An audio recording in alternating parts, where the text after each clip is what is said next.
Bismillahirrahmanirrahim. This is Gulam Gibia. I am welcoming you to our another online class of series discussion of tense. আমরা আজকে tense নিয়ে আলোচনা করব। তো tense সম্পর্কে আপনারা সবাই জানেন, পূর্ব থেকে ধারণা সবারই আছে। তো বিস্তারিত ধারণার জন্য আমরা আজকে টেন্স নিয়ে আলোচনা করব। তো টেন্স আসলে কি? টেন্স আমরা জানি যে টেন্স শব্দটা আসলে কোথা থেকে আসছে সেটা হয়তো অনেকেই জানি না। টেন্স শব্দটি এসেছে ল্যাটিন শব্দ টেম্পাস থেকে। তো টেম্পাস শব্দের অর্থ কিন্তু সময় বা কাল। তো টেন্স মানেও কাল। তো আমরা এখানে টেন্স সাধারণত তিন ভাগে ভাগ হয়ে থাকে: present tense, past tense, future tense. তো আমরা প্রত্যেকটা আবার চার ভাগে ভাগ করা হয়ে থাকে, সেগুলো আমরা এখানে লিখে দিয়েছি। Present simple, present continuous, present perfect, present perfect continuous, past indefinite, past continuous, past perfect, past perfect continuous, future indefinite, future continuous, future perfect, future perfect continuous. এই 12টা ভাগে বিভক্ত টেন্স। তো আজকে আমরা ব্যাখ্যা করব in details. We are going to discuss in details present simple বা present indefinite tense. Present indefinite tense এর স্ট্রাকচার বলে দিচ্ছি। প্রথমে সাবজেক্ট বসবে, তারপর ভার্বের ওয়ান, সাবজেক্ট অনুসারে এস অথবা ইএস বসবে, তারপরে অবজেক্ট, তারপরে এক্সটেনশন। আমরা এখানে এক্সাম্পল দিয়েছি, we write a letter, you write a letter, they write a letter. এখানে কিন্তু এস বসে নাই, কিন্তু he she writes a letter, the pen writes well, it works well. এখানে কিন্তু এই যে এস বসছে, he she writes a letter, the pen writes a letter, it works. এখানে এস বসছে এ কারণে যে এখানের যে subject he she, the pen, it, এগুলো হচ্ছে সাবজেক্ট হচ্ছে থার্ড পারসন। এখানে হি শি দ্য পেন, এই সাবজেক্টগুলা, ইট হচ্ছে সাবজেক্টগুলা হচ্ছে third person singular. You have to memorise the third person. If the subject is the third person singular, the verb will take S or E S or I S. ভার্বের সাথে যদি subject third person singular হয়, ভার্বের সাথে অবশ্যই S অথবা ES যোগ করতে হবে। তো এটা ক্লিয়ার, এই স্ট্রাকচারটা মুখস্থ করতে হবে। I write a letter, we write a letter, you write a letter, they write a letter. এগুলা কিন্তু এটা I first person, we first person, you second person, they third person plural. কিন্তু যেটা মনে রাখতে হবে, থার্ড পারসন সিঙ্গুলার হলেই S অথবা ES. That is clear. Okay, আমরা এখন এগুলা নেগেটিভ করব। নেগেটিভ এবং কোশ্চেন। নেগেটিভের ক্ষেত্রে ঠিক একই নিয়ম। এখানে আমরা আই, উই, ইউ, দে এগুলার ক্ষেত্রে, অর্থাৎ থার্ড পারসন সিঙ্গুলারের ক্ষেত্রে শুধু ডাজ নেগেটিভ করতে বলে হয় ডাজ নট, আর যা থাকে, যেমন second person, first person, second person আর থার্ড পারসন প্লুরাল। মনে রাখতে হবে first person, second person, third person plural. এর ক্ষেত্রে নেগেটিভ করতে হলে ডো নট অথবা ডোন্ট।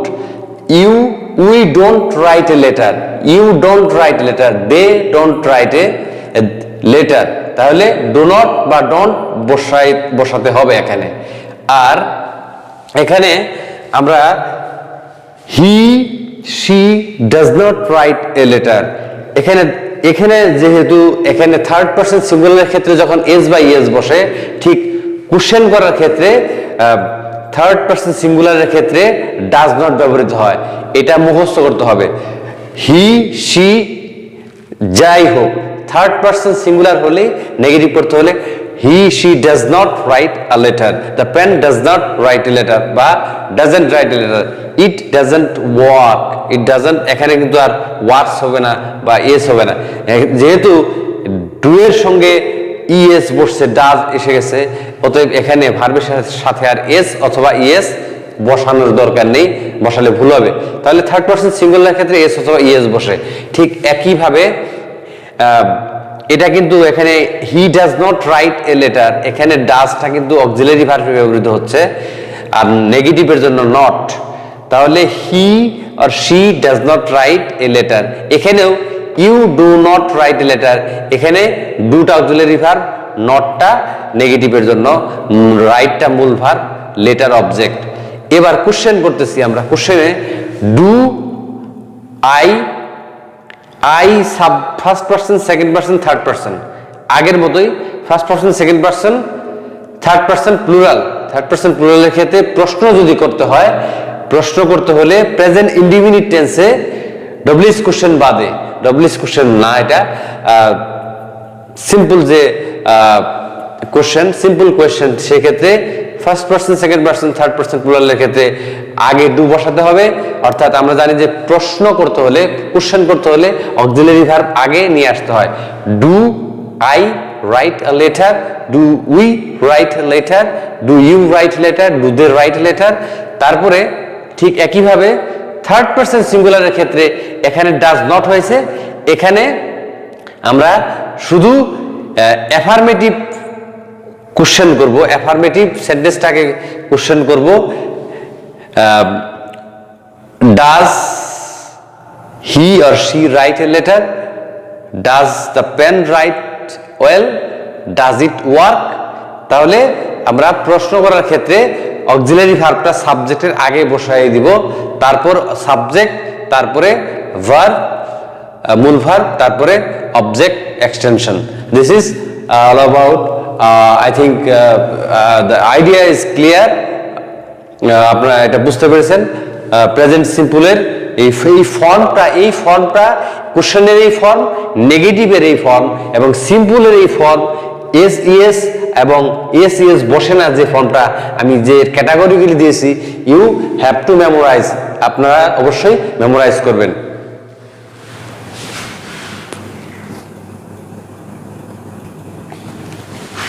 এখন আমরা আরেকটু ইন ডিটেইলসে যাব। তো প্রেজেন্ট সিম্পল বা প্রেজেন্ট ইনডিফিনিট টেন্সের যে আমরা ফর্মগুলো দেখালাম, সেটা আপনারা অবশ্যই মুখস্থ করবেন। এরপর এটার কোন কোন ক্ষেত্রে ব্যবহৃত হয় সেটা আমরা উদাহরণ দিয়ে বলবো। স্থায়ী কোনো কাজ, পার্মানেন্ট যখন কোনো কাজ বোঝায়, তখন সেক্ষেত্রে বোঝায়, সেক্ষেত্রে প্রেজেন্ট ইনডিফিনিট বা সিম্পল প্রেজেন্ট টেন্স বসে। We live in Bangladesh, we live on earth, আমরা পৃথিবীতে থাকি, we live in on earth. We live in Bangladesh. চিরন্তন সত্যর ক্ষেত্রে the sun rises in the east, the sun এটা থার্ড পারসন সিঙ্গুলার, যে কারণে থার্ড পারসন সিঙ্গুলার যদি হয় তাহলে ভার্বের সাথে এস বা ইএস যোগ হয়, এর আগে আমি বলেছি, যে কারণে আপনারা দেখে নেবেন। দ্য সান রাইজেস, এস বসেছে, the sun rises in the east, সূর্য পূর্ব দিকে উঠে। নিয়মিত কোনো কাজ, routine work, he goes to school at 9 o'clock, সে 9টায় স্কুলে যায়, সে 9টায় স্কুলে যায় মানে একটা স্টুডেন্টের একটা নিয়মিত কাজ। তো এই সমস্ত নিয়মিত কাজগুলা you will have to make sentence using the present simple form, present simple or present indefinite tense. Okay, he goes to school at 9 o'clock, he goes to his office at 8 o'clock. আপনি এইভাবে ইংরেজি করতে পারেন।